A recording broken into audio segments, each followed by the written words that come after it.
या फिर अभी और गिरावट होने बाकी है? क्या हमारा जो मकसद है बाज़ार के अंदर अपनी चीज़ों को अच्छा करने का, क्या वो अब हमें इन्वेस्टमेंट कर देना चाहिए बहुत सारा?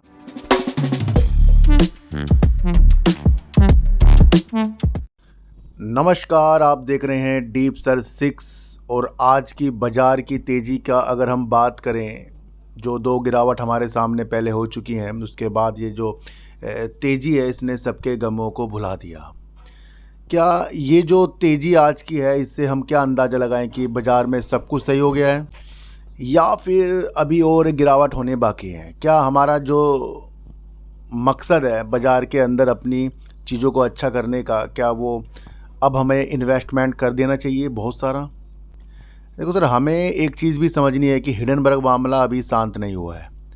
22 अगस्त को विपक्ष यानी कांग्रेस जो है इसका देशव्यापी यानी कि इसका आंदोलन करने वाली है, इसके ऊपर जेपीसी की मांग करने वाली है। और इस मांग के लिए वो इसका बहुत ज़ोरों शोरों से इसको ऊपर उठाएगी। क्या ये चीज़ें आपको लगता है कि फिर दोबारा से नहीं आएगी बाज़ार में न्यूज़ के द्वारा, और ये एक निगेटिव असर डालेगी या नहीं डालेगी? ये आपके ऊपर है सर, क्योंकि ये चीज़ें जो होती हैं ये हमें दर्शाती हैं कि भैया आगे और मकसद हमारे सामने है।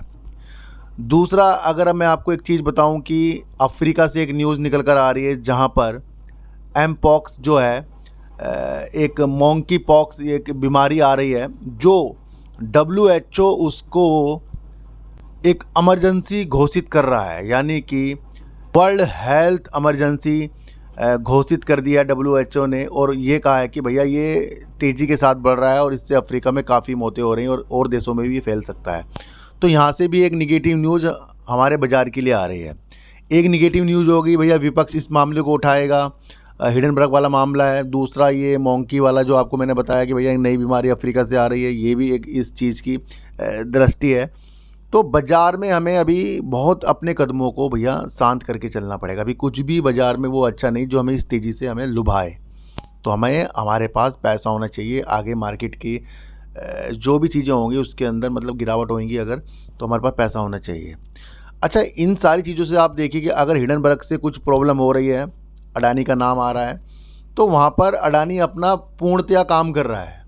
अडानी अपना पूरा काम कर रहा है। जैसे अगर आप देखें कि अंबुजा सीमेंट जो है अपनी क्षमता को बढ़ाने के लिए अधिग्रहण पर अधिग्रहण कर रहा है। अभी जून में एक निदेशक मंडल ने मंजूरी दी अंबुजा सीमेंट के कि वो पन्ना सीमेंट अधिग्रहण करने के लिए मंजूरी दे दी थी। आज उस कार्य को पूरा कर लिया गया है, यानी कि अंबुजा सीमेंट ने करीब पन्ना सीमेंट का 10,422 करोड़ रुपए का जो एक अधिग्रहण था उसको पूरा कर लिया है। यानी कि अपनी क्षमता अंबुजा सीमेंट ने और बढ़ा ली है इस तरीके से। लेकिन ये करा क्यों है? क्योंकि इसको दक्षिण की तरफ बढ़ना है भैया। दक्षिण की तरफ बढ़ने के लिए एक से एक कदम उठा रहा है अडानी ग्रुप, यानी कि अंबुजा सीमेंट। क्योंकि वहाँ पर अंबुजा सीमेंट और एसीसी का जो भी बिजनेस है वो इतना ज़्यादा नहीं है। इस बिजनेस को बढ़ाने के लिए इसने वहाँ की कंपनी का अधिग्रहण किया है, जिसका पूरा काम हो गया है। चलो भैया, ये भी अडानी ग्रुप करता जा रहा है। आपको एक चीज़ समझनी है कि जब भी बाज़ार के अंदर निगेटिव पॉजिटिव चीज़ें होती हैं तो उसके अंदर कमाने के और गंवाने के मौके दोनों साथ साथ आते हैं। उस नियम को आपको समझना है कि आप किस हिसाब से अपनी रणनीति को आगे तरफ बढ़ाते हैं।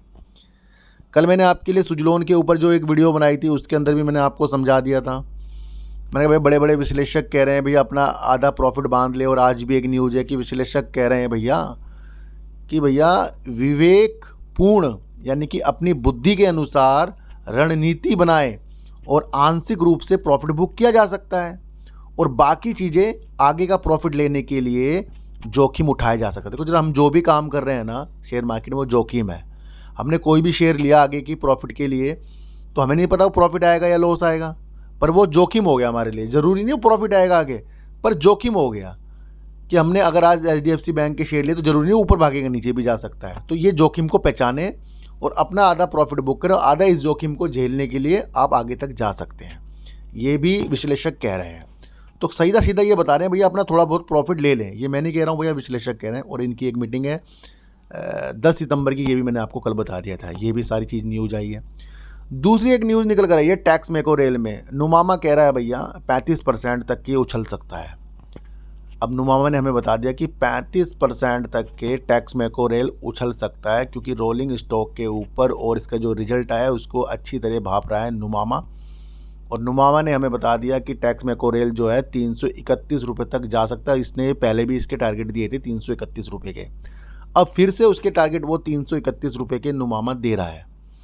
तो इन सारी रणनीतियों को आपको समझना है। और ओला की जो स्थितियां इस टाइम है, इन सब के लिए मैंने, वैसे बताऊं आपके पूर्णतया से, मैंने आपके लिए इसके एक विस्तार के लिए एक वीडियो बना दी है सार्थक बाजार से। मैं सारी रणनीति समझिए, बाजार में काम चलता रहेगा, बाजार में उतार चढ़ाव आते रहेंगे, ऐसी न्यूज़ आती रहेंगी जो आपको निगेटिव करती जाए, और इन न्यूज़ को भाप कर आपको आगे की दृष्टि बनानी है ना। तो अभी बाजार में आपको अपने कदमों को शांत रखना है।